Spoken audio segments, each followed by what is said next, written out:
Hello everyone, welcome back to the channel. Today is the first video of the 12 days of anime. It may be a little bit late, I'm sorry in advance if it is a little bit late. But here we go. So the topic today is about 12 anime that I have enjoyed this year. And this doesn't mean animes that were released this year, it's just animes that I've watched or am in the process of watching this year, and I really enjoy them. Just a little disclaimer before we carry on, because I think it's important to remind people that this is very subjective. It's my personal bias, and I look for different things when it comes to shows and like just media in general that I consume. So there's a lot of critically acclaimed technically better or objectively better animes or storytelling out there, but they may not necessarily be my favorite. What I look for in anime is much more about my personal enjoyment, how much I can immerse myself in that world and kind of continue to live in that world long after the series is finished. That's kind of the stuff I really enjoy. So just in case, I know there's a few titles in this list that I'm sure a lot of people will hate me for putting down so low. Just really gotta keep in mind that everyone has their own taste, has their own standards, and this one is a more biased, very biased list of what I personally like in anime. Maybe further down the road I will do a more technically good top 10, top 12 list, but honestly those kind of videos are just kind of really obvious because there are classics that hold that spot like Cowboy Bebop and Akira and stuff. These guys usually top those rankings, but if you guys are interested, I could try breaking down, trying to find more interesting contenders for that technically good, objectively good anime list. But enough babbling, I will get straight to the list. So in number 12, I have Happy Sugar Life. I watched this casually with my sister just on a whim, and I ended up really enjoying it. It's really violent and really messed up. It in a kind of unbelievably crazy way, so I don't know. But only life can be crazy. You can't write the weird stuff that happens in real life. So compared to real life, I think it's quite tame. But I still enjoy it. It's really crazy. I don't know how else to describe it without giving away or trying to sound like some pretentious nerd, but it's pretty wild. It's pretty full on. It doesn't pull any punches. It goes all out with its themes. It just goes the wilder the better kind of direction, which I really appreciate. I don't like the half-baked stuff that a lot of producers tend to do just to kind of have more reach in audience. I enjoy Happy Sugar Life because it's not afraid to do those crazy things. But it's also an anime where I don't really recommend people who don't feel mentally okay or emotionally okay. I really don't advise you watch this, just because I think it can put you in a bad mood or just ruin a good day sort of thing. But if you just like it in general, like I personally really enjoy when characters suffer, like any kind of suffering. I really enjoy watching the struggle, so I like it, but some of you might not, and that's okay. Number 11 is Drifters, which is another series made by the same creator as Hellsing, and like Hellsing, I think it's a little bit hard to get into at first. The first 2 or 3 episodes were kind of a struggle for me, and I had to force myself through it just because I kind of trusted his previous work. And I'm so glad I did. The world is very interesting. He has created a lot of interesting characters, which unfortunately don't get covered much in the anime. And also, excuse me, there's like a fly flying around here, so... but anyway, back to Drifters. It's really violent, has glorious animation, brilliant, dark, thick lines that is very unique to the original artist and his personal style. I also want to comment on the kind of flavor that this series has. Same goes for Hellsing. It's got a weird blend of ultra-violence, sexuality, perversion. Like, it's so crude and but also very stylish. I don't know how to explain it properly, but it has a very distinct flavor, especially the humor that comes out of nowhere almost all the time. It always throws me off, and I think it's quite a fun experience. Just have a little jolt of what. Number 10 is Working Cells. I really enjoy the series. Really lighthearted and very tonally different from the other two previous on my list.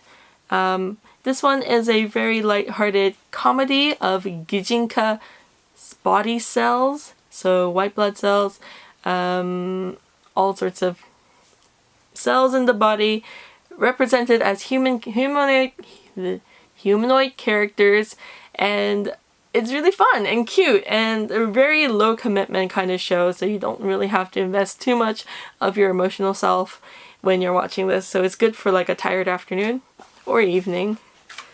Number 9 on the list is Wotakoi. And this one was a surprise for me because normally I just tend to not resonate with a lot of romances, but this one is super cute and sweet.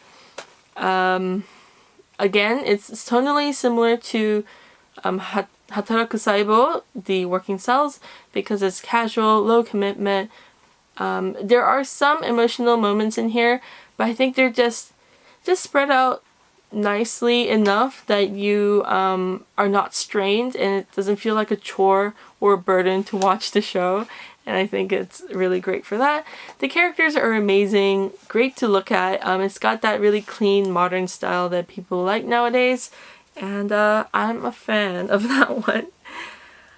In number 8, people might be surprised, I am going to put Re:Zero in here. So 2018 is when I finally got around to watching Re:Zero, and honestly I think it's a really well written show, and the characters, well, not everyone, but especially Rem and Amelia are just the sweethearts of the world, and honestly they're too good for Subaru if you ask me. I find the premise interesting and the mystery interesting. I like how they reveal more of the world and the information as he, loops, and that is, it's not an original concept, but it's cool to see it done this way, and I really appreciate it, and it's really beautiful, like so sparkly. It's a great looking anime, and I really enjoyed it. The only reason why it is lower down on my list is because it's not exactly my taste, and though I really enjoyed watching it, I don't really see myself watching it a whole lot more. It's kind of one of those once or twice animes where I watched it once and I'm done, sort of set and forget. Well, not really forget, but just set and not return sort of animes, so that's why it's a little bit lower down. I like to simmer on the series more, but I'll definitely be watching season 2 when that comes out, if it ever comes out. In number 7, I have Erased. I've watched this once when it was airing, and then I think I left like three episodes from the end, so finally I finished it off, and I've heard a lot of things about its ending being quite different to the anime.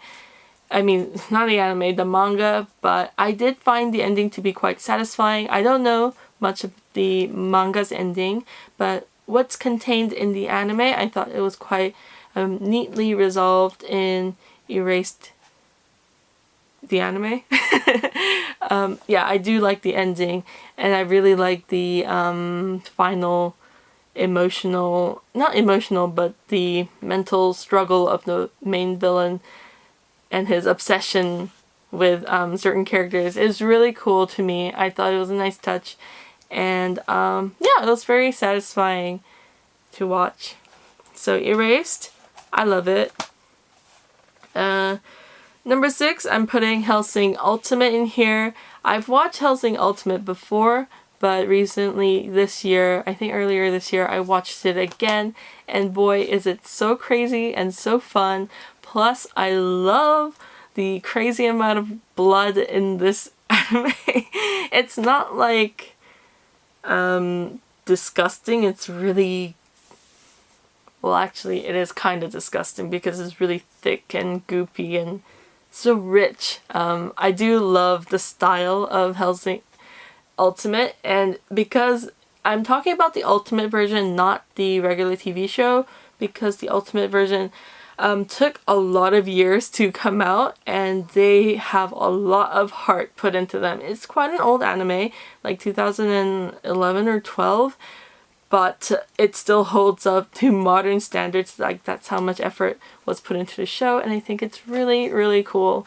If you are a fan of gore, horror, and you're fine with like sexual perversion and all these other things, then Hellsing might be a good time for you.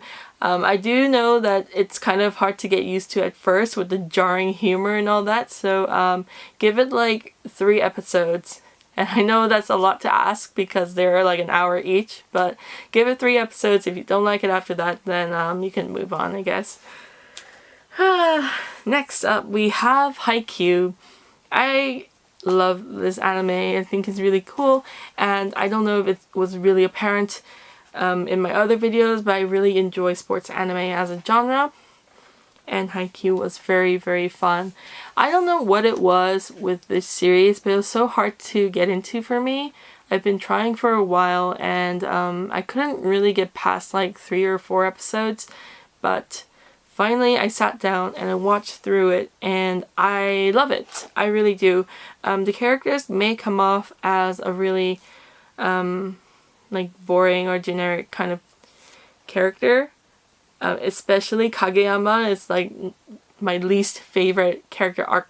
At least his first impression was the least favorite of all character archetypes for me. But he turns out to be very, very adorable and sweet, and I enjoyed it a lot. And I really am not one of those who care about whether something is original or generic. I actually love generic, but yeah, Kageyama was great. I think as soon as we see the rest of the team, not just the newbies, then it becomes a show that I can really get behind. It's really fun. And I'm watching season 2 at the moment. The top of this list was pretty hard for me to put together, so bear with me as I struggle to decide right now. Okay, with a heavy, heavy, heavy heart, I'm gonna have to put my beloved Hinomaru Sumo in number 4. And that really makes me sad because I love Hinomaru Sumo. It was one of those moments where I was completely caught off guard. I think a similar thing happened when I watched All Out, a rugby anime. Basically, I had no expectations whatsoever of it being any good, and then I am just swept off my feet by the characters or how it's presented, and sumo was like the sport I was least interested in all the sports in the world, probably. But because, like all sports anime, it's told from a perspective that is so passionate and loving of the sport, you can really see where the appeal comes from, and I really enjoy the combat, the warrior angle of sumo. I thought it was really cool. The main character is really charismatic and appealing. He's really adorable to me. So I am quite a big fan of Hinomaru Sumo. I actually skipped work just to watch an episode when it came out. So that is how much I enjoy this really casual sports anime. I think if I'm being like critical, the pacing is a bit off and there are jank moments of animation, but honestly I don't care because I'm so in love with these characters. So these kind of things, you know. Anyway, I'm aware that it has problems, but it doesn't matter to me, honestly. And it also has the coolest ending I've heard in a very long time. Okay. Number 3, I will put Gegege no Kitaro 2018 on here. It's another series where I couldn't get into it for like 5 or so episodes. And then after that, I think I marathoned like 30 episodes in like 2 or 3 days. It was really fun for me. I really enjoyed it as like a background anime, just to have it as a companion while I do other things. I also, just over the years, I have really fallen in love with the design of Kitaro. You may have noticed in my channel that I have a figure set of Kitaro, Medama Oyaji, and Nezumi Otoko. I also really enjoy Hakaba Kitaro. It's one of my favorite animes. And just in general, I love yokai themes. I love haunted, ghosty things. And Kitaro was adorable and kind of ugly at the same time. I really loved his design. This modern Kitaro is less ugly, I must say. I mean, I think the budget is bad, so the animation looks ugly, but the general design is quite beautified. They're like super sparkly, whereas I'm so used to dirty looking Kitaro with like grubby and splotchy inks everywhere. But yeah, that's the difference. I really enjoy the series though. There's a lot of heartfelt moments, and you can see certain episodes are just like throwaway episodes, but some of these really catch you off guard, like the flower one for me, about the war, that kind of stuff. The cat and the grandma, these kind of stories just make me cry. I didn't quite cry, but I did feel more pull, and I think this as a kids show, it has pretty good variety in exploring different emotions and different situations. And yeah, I really enjoy Gegege no Kitaro. So you're probably wondering what's the top 2. You probably know what the top first one is. But number 2 is JoJo's Bizarre Adventure Golden Wind. Golden Wind is one of my nearest and dearest parts of all of JoJo. There is 8 in total currently, but part 5 was my entry JoJo, and it kind of changed the world for me. It changed how I viewed manga, how I enjoyed manga, and when the anime finally came out after, you know, JoJo's been around a long time and I've been a fan for like 10 or something years. When you finally see your favorite characters come to life, it's just really cool. JoJo's Bizarre Adventure overall is an experience I don't think much you can get anywhere else, so I think it's unique for that. JoJo's Adventure Part 5, Golden Wind, is like the oddest oddball of the oddest show. So if you can appreciate that, I think you might really enjoy Part 5 of JoJo. And in first place is That Time I Was Reincarnated as a Slime. This anime is so much fun. Luckily I don't have to skip work to watch this, and I am pretty patient, except for that one time with Hinomaru Sumo. So I've been watching this quite regularly. I do like my overpowered characters, don't get me wrong. As you know, Mob Psycho, One Punch Man, One Outs. These are all just like overpowered, really good overpowered character stories, and I think Slime has, you know, entered that list of like top tier OP characters as main characters.